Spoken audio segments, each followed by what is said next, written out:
Welcome to the MLB Coast to Coast podcast, brought to you by Play Picks and the Lines. Coming to you from the West Coast, Josh Lander, joined by my guys Mo Nawara in Vegas, and we've got Nate Weitzer on the East Coast. Welcome to Vegas, Mo. I believe our man had a pretty good night last night, hoping that luck continues. We are taking a look at a full MLB slate here on Friday night. All of these games starting at least in the evening time or late afternoon, depending if you're on the West Coast like I am. But we do have plenty to talk about here at tonight's slate. Make sure you are liked and subscribed to that page. Continue to follow along with us as we are bringing you these night games each and every weekday of this MLB regular season.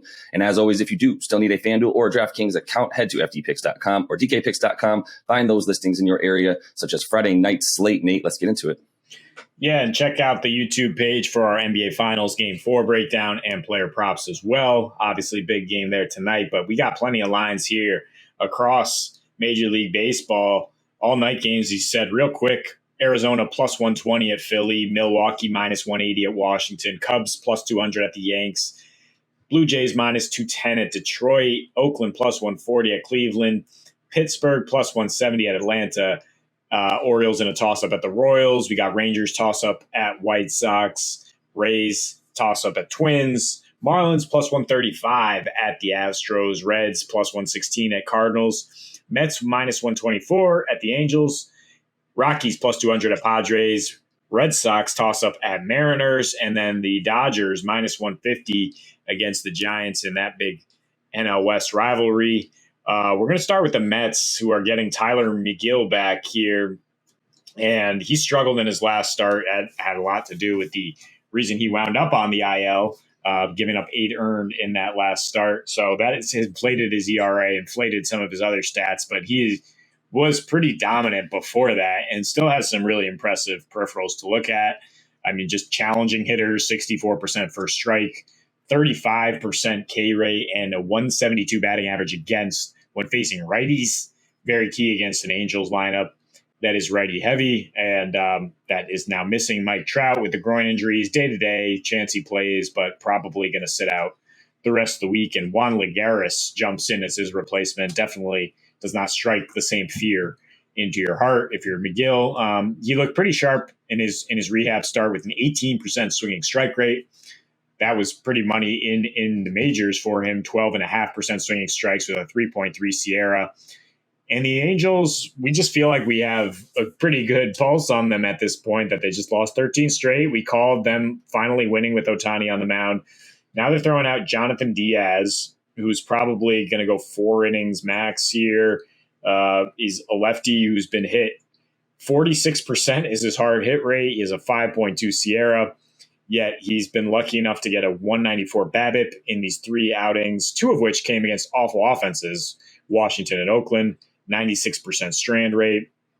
And he's walking 5.3 guys per 9 innings, so definitely don't like his chances here, but I don't think the Mets are really lighting it up either with Alonso and Marte out. So the under at 8.5 runs, it seems too high. You get good juice on that under. You can get Mets money line with the under at plus 240, and I don't mind that either. Yeah, I like the point you make about McGill, to be honest, his injury. If that's pushing down his projection or his standing in the market at all, that last outing, that's probably something we can take advantage of. Generally, when I'm looking at this one, I do think I'm interested a little bit in the under. I was surprised that you said you liked the Mets because I wasn't sure we were going to know who the Angels pitcher was, but now I'm seeing it's something called Jonathan Diaz. Yeah, looks like he does not have much experience, lefty, but that might be good against the Mets. Because I was surprised to see that they have a 103 WRC plus against lefties. I thought they were hitting lefties a little better than that, but yeah, that's, with their full strength lineup. So potentially with no Alonso and Marte, I think there could be less runs on the market thinks here. McGill, very good pitcher. And also the Mets have a stellar bullpen, 5th in K minus BB percent and 7th in FIP. Those are kind of my go-to metrics when I'm looking at bullpens, just because you don't get as much of a sample size a lot of the time.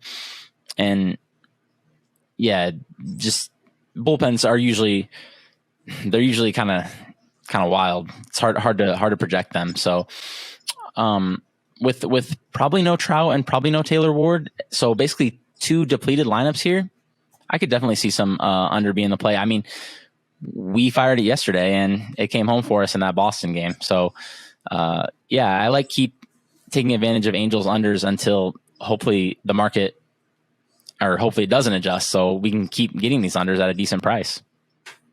Yeah, unders when Ohtani's not pitching, so that we don't have to worry about him hitting 2 or 3 run home runs as well and ruining those unders. But I do think it's a good spot for McGill, who you're probably getting some value on because, as you said, he's coming off of that roughly month or so with his bicep tendonitis.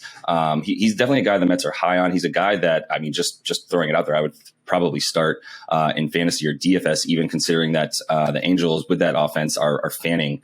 They're striking out about the 4th most time right now against right-handers in the league. So I think he has an opportunity here to probably get a few swinging misses. As you mentioned, he's been doing that in his rehab starts as well. So I think it's a pretty good spot here for McGill and the Mets if you do like that, like we do. So let's move on to another team here in the NL East. The Marlins are headed to Houston, taking on the Stros. They're plus 134 on the money line. We have a total of 7.5 runs, as Nate mentioned. Pablo Lopez looking really, really good. He's taking on Luis Garcia. Kick us off, Nate. What do you like in this one? Yeah, it's a hard game for me to call. I mean, I do like in a coin flip going with the Marlins on that juice there. I mean, the total is a little lower than I'd feel comfortable. I think if you can get it at 8, you do like the under. The Astros have been stunningly bad on offense at home. They're hitting 232 with a 697 OPS. I believe they're 21-7 to the under now at home. And Lopez has some gems on the road thus far. 1.4 ERA. His whip is 0.97 regardless of where he's pitching. Really managing contact well, though. 30% call plus swinging strike. For the Marlins, it's Sandy and Pablo and pray for rain. They just have 2 studs now, top 4 in Cy Young odds at the moment. I think you ride with one of those guys.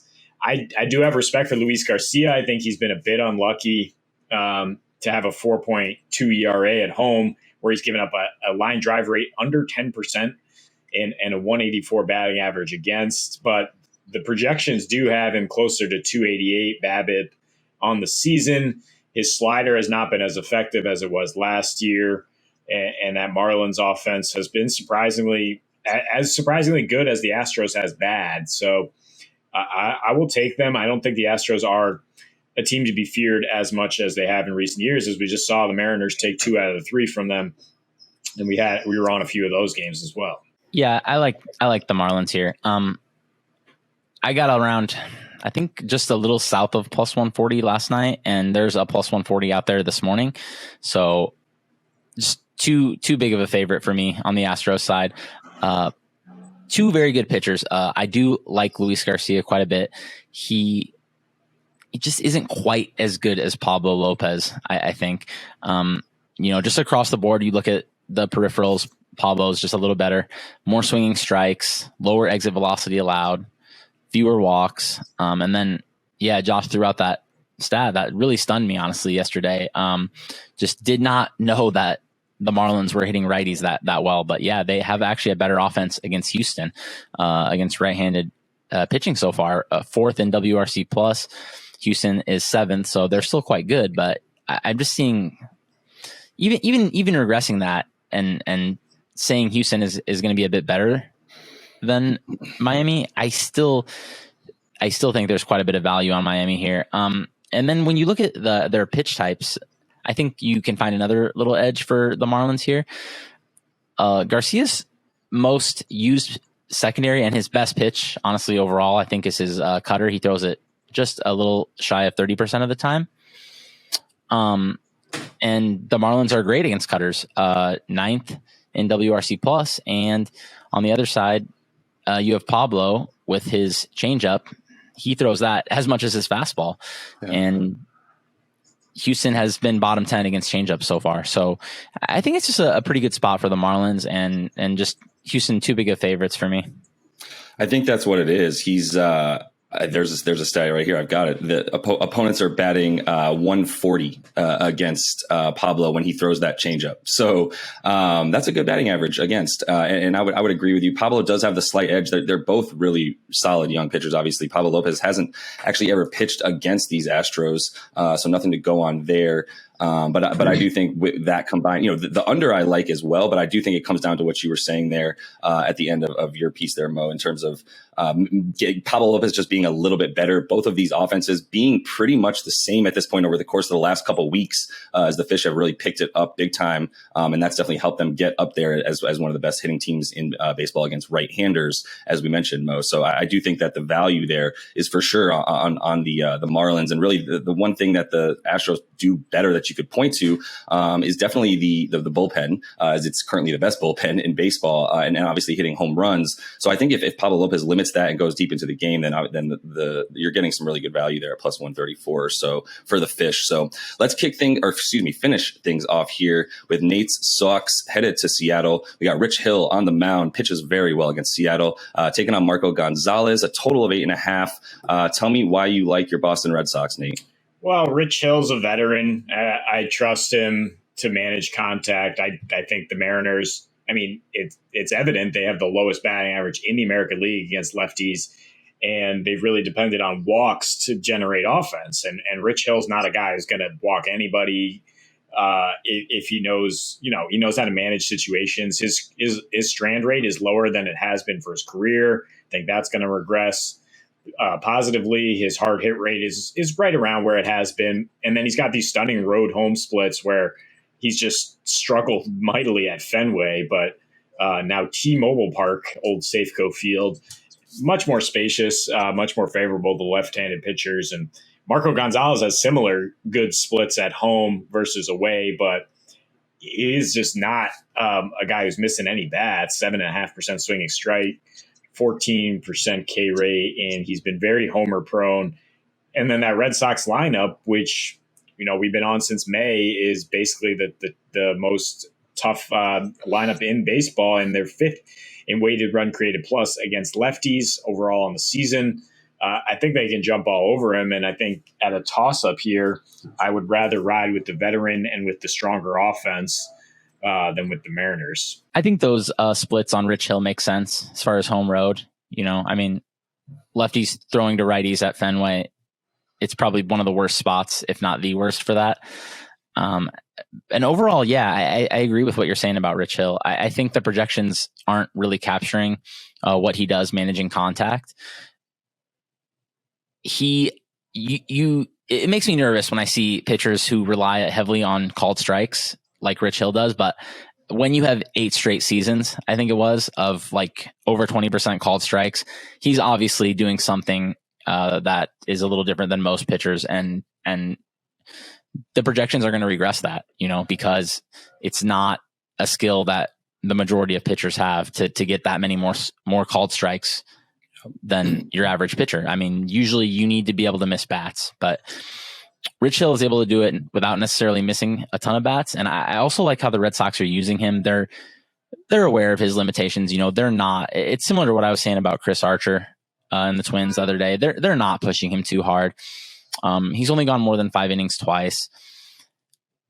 I guess so that really leads me into what I would say about this game is I would lean a little more towards the first 5 if you want to play Boston, because there's like a pretty big disparity in bullpens here. Boston, we know how unreliable they've been all season. Mariners actually have a pretty tremendous bullpen. It was very good last year, and it's been very good this year as well. Marco has been slipping. He's a guy that has in the past thrived on outpitching his projections as well, but so far this year, worst swinging strike rate of his career, worst called strike rate of his career. He's trying to throw the changeup more, which should be working. When I'm looking at his pitches, that's been his best pitch over his career, but it's just not working so far. Curious to see, I guess, how that pans out going forward for him. Could be near the end of the line for him as a starting pitcher if this change doesn't work for him. But I like Boston in the first 5 if you want to play them, just a little more than full game, just because their pen makes me nervous. And that's really what it comes down to. I mean, it's gotten a little bit better, has the Sox bullpen over the course of the last week or two, but a little bit better than pretty much bottom five isn't necessarily good yet. So I agree with you. It's a little bit nerve wracking that we don't necessarily expect Rich Hill max 6 innings. Most likely he's pitching the 5th, right? And that's it. So that does make you a little bit nervous. But I mean, Rich Hill's, his stats against the Mariners in Seattle, especially just adding to sort of those splits that Nate was talking about, and specifically on the road in Seattle, he's 4-0 lifetime at this point. I believe he's given up just 26 hits, pitching 35 innings against them. Ridiculous ERA in the 2.3 or so. So yeah, I mean, he's definitely, you got the advantage, I would say, tonight. The only thing there is to do things implode with that bullpen once they get in. I would actually venture to say I'm okay with that, especially at minus 108 for Boston. I think that's good enough juice as they're still hitting. And if all three right-handed power bats are in there against Marco Gonzalez in terms of Story, I believe Bogarts is off any sort of injury list, so he'll be fine. And obviously JD Martinez. I think the righty lefty combo there for the Sox could be something that you rely upon as well to back up Rich Hill and company. So that is all the time we have for you guys in this one. Make sure you are liked and subscribed to that page. Continue to follow along with us. We're bringing you these videos each and every weekday of this MLB regular season. So until we see you next, happy betting.